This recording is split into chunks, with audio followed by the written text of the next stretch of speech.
right, we're here with Rich Hetrick and Jodi Bateman, and we're going to talk a little bit about the new youth class. Not the new youth classes, but youth classes as a whole. And first off, 1 second, Jodi. Talk to Rich for a second.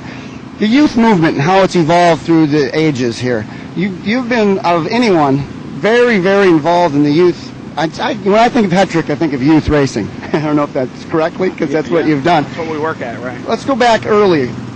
Was there a problem in youth racing to begin with? Basically, yes, there was. The rules pretty much prohibited the youth riders to excel from, they had to use a limited bike, or, the bikes that were available were very, I don't know what you want to say. They just weren't worthy of what they were trying to do with them. Okay. And then the ages for the classes were the biggest thing, and, that's what we started fighting for first. It was just they were...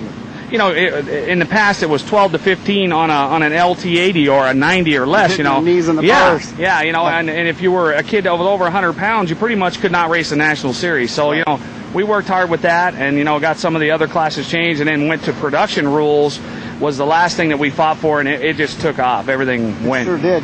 They keep talking about the manufacturers have saved this thing, and it's so big because of what the manufacturers have done, but I have to say, it might be you, a single person, Hetrick Racing and Jodi's involvement, Jodi and JB Racing, to evolve what these kids have grown up in the last 5 years, and they've had something to race. Exactly. Our youth classes are swarming. I mean, you go out there and there's just as many youths as there, and it's so good. And I'm thankful for you for doing that. Right. When Nathan Dallas and the Lawson boy, and they were running the modified bikes that Jodi and Bud had built in the past. That was all great. It was just, it was either you had money to run that class or you ran an LT8. Right. How much money was it to run that thing with that custom-made quad? Well, they were. Right now we sell them new for around $17,500. I mean, with the we still sell them. See, but that's average guy. You can't do that. Let's move into Jodi. What you guys have come up with to combat even a better future for our youth riders, which is this new. What do we even call this creation that you guys are doing? We don't know yet. We've got some video clips of this new machine. It's a 50cc. We don't have a name for it yet, but you are going to, am I mistaken, you're going to mass produce this machine so that it will be legal.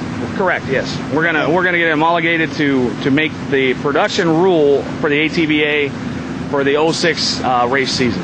By enable the word, or describe the word production, it has to be 150 units, I'm told? It's actually 100 units. That's that's the minimum units that we have to have them built and available through all 6 regions of the United States. It's kind of an interesting little thing, but the rules, it's in the rule book. If anybody can do this, anybody can do this if they can build the bike. Jodi, you making templates and jigs? I imagine they're all made, or? Well, they're not made. We just pretty much prototype stuff. So you're ready to go this winter. You're gonna be pretty busy. Yeah. Well, we've talked to a lot of people to help us, so I think we'll get her done.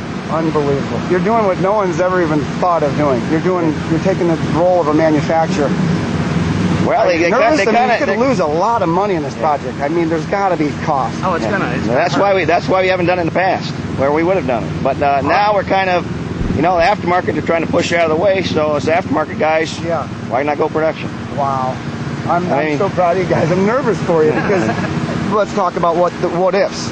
You can make this project, put all the money in it as the components, the hubs. I'm sure this thing's going to cost serious dollars, and all of a sudden, a rule could change. Could that happen to you? Yeah, a rule could change real easily. It has in the past. Man. And it could bite us hard. We might have 100 bikes that they got to run at locals, or might have to make our own class for it if it's possible. Let's talk success. 100 bikes sell tomorrow. This thing is and we'll talk why. I think we're getting this first almost. You've got, this thing is supposed to be a 50, but I'm told, Rich told me earlier, you can build it up to a 70 and maybe even a 90. Yeah, we did that, so we can start for a 50. We built the chassis stout enough. We got plenty of suspension. It's wide enough so it's real safe to ride versus what they got. But they'll be able to buy motors that just go right on up the line, and they can have this bike. They can buy one bike and run it for several years. Yeah, 3 classes actually. So whatever your price tag's going to be, 10, 12 grand, whatever it is, it's almost long term. This guy's not going to get rid of it a year. He can actually use the quad. Yeah, he can use it for a long time. He ain't going to buy a quad every year. This thing should hold up. And right from the manufacturer, which is you guys, no name yet, but we'll come up with that. You'll be able to get a kit then, an engine kit to get that. Build a bolt-on. Well, and actually the aftermarket companies that are available now will have those as well. That's the nice thing. our goal prices, we're shooting for around what Cobra's selling for this year, which is $800 to $8,500. Wow. That's what our goal is. But I can't say that for sure. I don't think any of us can until we right. index the bike. Right. You tell us more about the quad. It's a 50cc. We got a 50cc engine that's used in several little dirt bikes. It's real available. Parts are easy to get. Is it automatic transmission or manual? Fully automatic transmission. You could possibly going to be able to get a manual for the 70. We haven't one there. We're concentrating on the automatic 50 right now. Make it easy for the new kids coming up. It's going to be liquid cooled. Nice. Suspension, you got a certain shock you're thinking of, or you're just going to look at that? Yeah, later? we're working with several suspension companies. We got right now, it's going to have 8.5 inches of travel front and rear, which goes, it's over double what most of these quads have got, and it all works. That's the main thing. It isn't got 2 inches that an adult can't push down. Yeah, it's got this stuff has always worked. 8.5 inches of travel that'll work with a kid that weighs 40 pounds. I'm pretty sure you're the reason the 450Rs are working out there. Yeah. What you've done with Tim Farr and the linkage, so it's unquestionable whether it's going to work. Yeah, you've proven that on the track. The suspension's going to work. It's been proved. We've used the same suspension on our 90 mods for the last, I guess, 10 years or however long we've been building them. Now we just lowered the suspension a little bit and put it on a 50. Okay. We were going to get into this. We're going to get into what ifs. I mean, we got into the what if, now the success problem, which is they sell like crazy.